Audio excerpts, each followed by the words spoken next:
UP में शहर की सत्ता पर काबिज होने के लिए भाजपा और सपा प्रत्याशी ने पूरी ताकत झोंक दी है।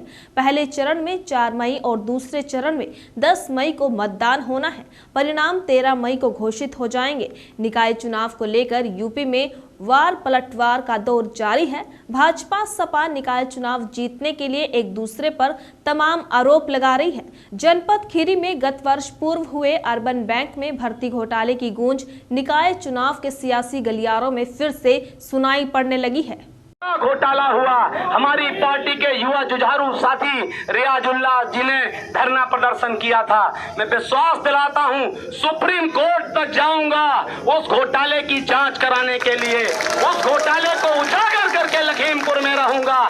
कितने गरीबों का पैसा तुमने लूटा है, और गरीबों का भी लूटा। और मैं व्यक्तिगत कह रहा हूं 12 लाख रुपया मेरे एक रिश्तेदार का तुम्हारे पास था। उनकी मां खत्म हो गई, वो मृतक आश्रित में नौकरी पा गया।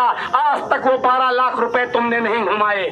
आप बताइए, आप हमसे बात करोगी, आप हमको कुछ कहोगी। मैं जेल था, ये सत्ता का अभिमानी विधायक ने निर्दोष मुझे जेल भिजवाया था। मेरे बच्चों को ब्लैकमेल करके तुम्हारे पति ने 8 लाख रुपया जज साहब के नाम पे खाया। और जबकि धन्यवाद है जज साहब को, उन्होंने 8 रुपए नहीं लिए। तुम मोहन वाजपेयी को टारगेट करोगे। और मैं जो बोल रहा हूं, मुझ पे प्लाटों का आरोप लगाते हो। तुम्हारे जूनियर वकील नीरज वर्मा के नाम पटेल नगर में कितने प्लाट हैं, और मोहन वाजपेयी के परिवार का जो मेरी पुश्तैनी जमीन है, निजी जमीन के अलावा, वो मैं जानता हूं कि तुमको दुख इस बात की है कि वो करोड़ों की जमीन है, उसी का लालच तुमको था। तुम्हारे लोगों के नाम जमीन है, और आरोप मोहन वाजपेयी पे। विधायक जो उनका है उसके बोलने के पास कुछ नहीं है। आज तक उस तनकी विधायक ने शहर को कुछ नहीं दिया। उसने उस परिवार को पहले ठगा।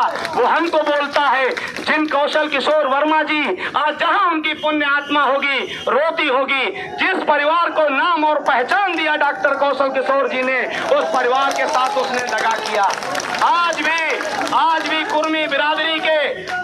कुर्मी बिरादरी में अगर सबसे बड़ा कोई नेता हुआ है तो आदरणीय एसमत शेष कौशल किशोर जी हुए हैं। उनका पूरा परिवार, मुझे गर्व है अपनी छोटी बहू पे, जो उत्कर्ष जी के चुनाव में वोट मांगने के लिए नहीं निकली, मगर रमा मोहन के चुनाव में कंधे से कंधा मिला के वो वोट मांगती है। एक एक मेरी माताएं बहनें